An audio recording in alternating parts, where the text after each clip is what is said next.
এই বর, শাড়িটা খুলে আমাকে একটু আদর করো তো। কত করবো বউ? এইবার দিয়ে 5 বার হয়েছে তো। কিন্তু আমার আরো আদর চাই, রাহি সোনা। আর না প্লিজ শোনা, আমার ওটা দাঁড়াচ্ছে না তো। দেখি, কই দাঁড়াচ্ছে না, আমি একটু আদর করে দিই। না না বউ পাখি, আর না, আমি ভীষণ ক্লান্ত। আগামীকাল আবার হবে কেমন? না না না, আমার এক্ষুনি আদর চাই, নয়তো আমি কান্না করব। রাহি কিছু না বলে চুপচাপ পাশ ফিরে শুয়ে পড়ে, চোখ দুটো বন্ধ করে ফেলে।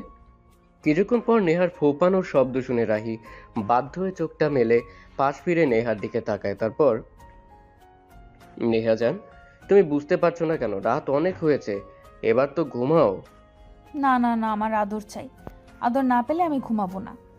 বাচ্চাদের মতো করো না তো, হয় ঘুমাও নয়তো কান্না বন্ধ করে আমাকে ঘুমোতে দাও।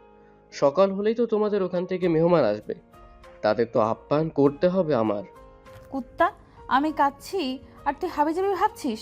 ওর তাড়াতাড়ি, নয়তো এক্ষুনি তোকে লাথি দিয়ে বিছানা থেকে ফেলে দিব। যা বাবা, নতুন বউ আমাকে গালি দিল। 1000 বার দিব। বিয়ে করেছে বাসর ঘরে ঢুকেই কোনো কথা না বলেই বিড়াল মারতে শুরু করেছিলে তো, এখন আমি বিড়াল মারতে বলছি, মারছো না কেন? দম শেষ? নেহার কথায় রাহি মুচকি হেসে শোয়া থেকে উঠে নেহাকে 2 হাতে আলতো করে জড়িয়ে ধরে। তারপর, আদর পাগলি বউ, আমার বুঝো না কেন? প্রতিদিন অতবার করতে নেই, তোমার সমস্যা হবে। তো বিড়াল মেরে শুয়ে পড়েছিলে কেন? গোসল করতে হবে ভুলে গেছো? রাহি নেহার কপালে আলতো করে চুমু দিয়ে বিছানায় উঠে দাঁড়ায়। তারপর, বউ উঠো, তোমাকে নিয়ে পানি বিলাস করতে যাব। পানি বিলাস মানে? রাহি মুচকি হেসে নেহাকে কোলে তুলে বাথরুমের দিকে যেতে যেতে বলে, এতক্ষণ বিছানায় বিড়াল মেরেছে, এখন বাথরুমে গোসল করতে করতে বিড়াল মারবে। জানো তুমি রেডি তো? ইস লুচু, একটুও বুঝি লজ্জা শরম নেই? লজ্জা? তাও তোমার সামনে? তুমি আমার বউ, বুঝলে? এতে লজ্জা পাওয়ার কি আছে? তো বউ হয়েছে বলেই কি লজ্জা পাবে না লুচু? ধুর। কথাটা বলে রাহি বাথরুমের দরজা লাগিয়ে গরম পানির ঝর্ণা ছেড়ে দিয়ে নেহাকে নিয়ে গোসল করতে থাকে। প্রায় 1 ঘন্টা পর রাহি গোসল শেষ করে বাথরুম থেকে বেরিয়ে আসে, আর নেহা গোসল করতেই থাকে। রাহি কাপড় পরে নিয়ে মুচকি হাসতে হাসতে ভাবতে থাকে নেহাকে কিভাবে ওই বিয়ে করে। পার্কের সামনে 1 ঘন্টা হলো রাহি দাঁড়িয়ে আছে, নেহার আসার কোনো নামগন্ধ নেই। ও আপনাদের বলে রাখি, নেহা রাহির গার্লফ্রেন্ড প্লাস রাহি বন্ধুর বোন। প্রায় আরো 10 মিনিট অপেক্ষা করার পর নেহা এসে হাজির হয় রাহির সামনে। রাহি কিছু বিরক্তি নিয়ে বলে, ওই হবু বউ পাখি, তোমার আসতে সব সময় দেরি হয় কেন বলো তো? ধুর জানু, আর বলো না। ভাইয়া সব সময় আমার উপর কাউয়ার মতো নজর রাখে। নিজে তো আমার বান্ধবীর সাথে জমিয়ে প্রেম করে, আর তোমার সাথে আমাকে প্রেম করতে দেয় না। হিংসে বুঝলে হালাক তো। আমি হেল্প করেছিলাম, আরো কিনা আমায় তাই বাধা দেয়। বাদ দাও তো জানু, চলো যাই, আর চুটিয়ে তোমায় আদর করব। রাহি মুচকি হেসে নেহাকে নিয়ে পার্কের ভেতরের একটা বেঞ্চে গিয়ে বসে। রাহি নেহার কোলে মাথা রেখে শুয়ে আছে, আর নেহা বাদামের খোসা ছাড়িয়ে রাহির মুখে তুলে দিতে দিতে হঠাৎ নেহার চোখ আটকে যায় একটা কুঁড়ে ঘরের দিকে, যেখান থেকে নেহার ভাই আর ওর বান্ধবী বের হয়ে সোজা ওদের দিকে আসতে থাকে। নেহা ঘৃণায় চোখ নামিয়ে নিয়ে রাহিকে ওর কোল থেকে তুলে দেয়। তারপর, রাহি দেখো, ভাইয়া কতটা নিচে নেমে গিয়েছে, আমার বান্ধবীকে নিয়ে ওই কুঁড়ে ঘরের থেকে বের হলো। রাহি নেহার কথায় সামনে তাকিয়ে চোখটা নামিয়ে নেয়। এদিকে নেহার ভাই রাহি আর নেহাকে দেখে তেড়ে আসে ওদের দিকে। তারপর যেই রাহিকে মারতে যাবে অমনি নেহা ওর ভাইকে আটকায়। বাধা পেয়ে নেহার ভাই গর্জে ওঠে, শালা বিশ্বাসঘাতক, তুই আমার বোনের সাথে ফুর্তি করতে পার্কে নিয়ে এসেছিস। তোকে তো আমি। ভাইয়া ওই মুখে নোংরা কথা বলবে না। আর বলবেই বা কেন? নিজের চরিত্রই যে ঠিক নেই। কি বলতে চাচ্ছিস তুই? আমি নিজে দেখেছি, তুমি আমার বান্ধবীকে নিয়ে ওই কুঁড়ে ঘর থেকে বের হয়ে এলে। এখন এটাও কি বলবো? কুঁড়ে ঘরে তোমরা কি করছিলে? নেহার ভাই নেহার কথা শুনে চুপসে যায়, মাথাটা নামিয়ে ফেলে। এমন সময় রাহি বলে, এদের বিয়েটা দিয়ে দাও আজই। আমি আমার বন্ধু আর তুমি তোমার বান্ধবীদের ডাকো। নেহা হ্যাঁ সূচক মাথা নাড়ায়। এমন সময় নেহার ভাই বলে, আজ নয় রাহি, চল তোদের বাবা মায়ের সাথে কথা বলাই, সাথে তোর ভাবিকেও নিয়ে যাব। আমরা দুই বন্ধু একসাথে বিয়ে করব। নেহা রাহি হ্যাঁ সূচক মাথা নাড়িয়ে পার্কে থেকে বেরিয়ে আসে। তারপর আর কি, চার পরিবারকে চারজন মানিয়ে যে যার হয়ে যায়। এদিকে নেহা বাথরুম থেকে বের হয়ে রাহিকে চিন্তায় মগ্ন থাকতে দেখে একটা ধাক্কা মারতেই রাহির ঘোর কেটে যায়। এই বর, এইভাবে গভীর মনোযোগ দিয়ে কি ভাবছিলে শুনি? কি আর ভাববো, ভাবছিলাম সেই দিনকার পার্কের ঘটনা। তোমার ভাইয়ের লজ্জা মাখা মুখটা এখনো চোখে ভাসছে।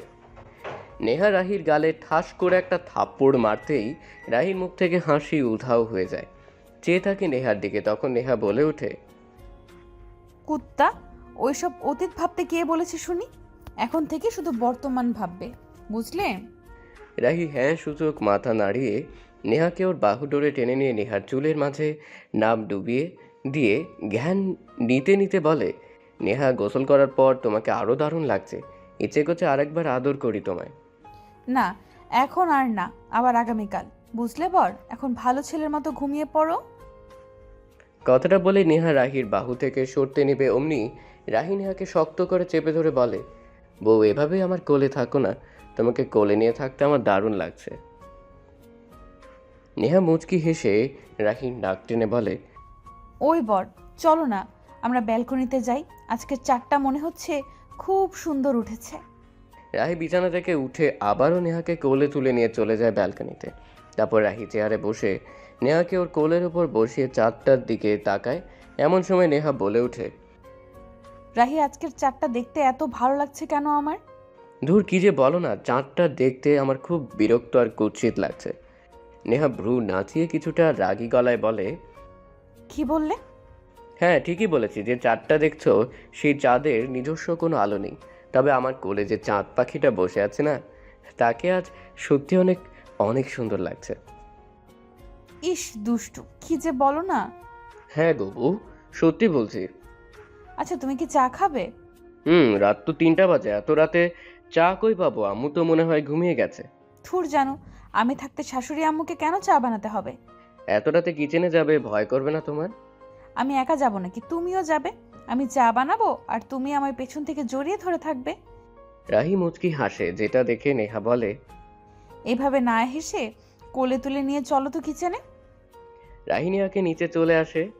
কিচেনে নেহা চা বানানোর জন্য পানি চুলোয় তুলে দিয়ে আদা কাটতে থাকে, আর রাহি নেহার কোমর জড়িয়ে ধরে দাঁড়িয়ে থাকে। এমন সময় কারো পায়ের শব্দ শুনে দ্রুত রাহি নেহা ছেড়ে দিয়ে কিছুটা দূরে দাঁড়ায়।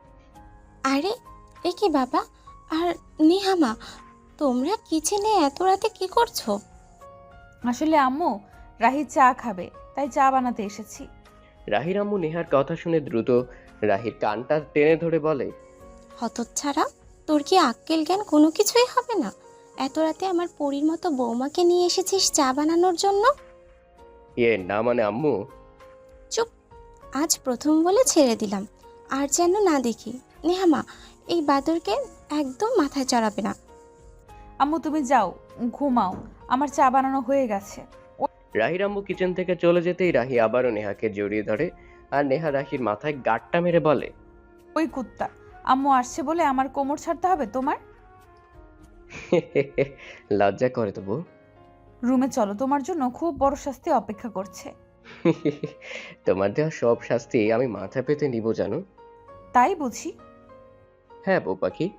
রাহি নেহাকে আরেকটু শক্ত করে জড়িয়ে ধরে বলে, আমিও তোমাকে খুব ভালোবাসি বউ পাখি।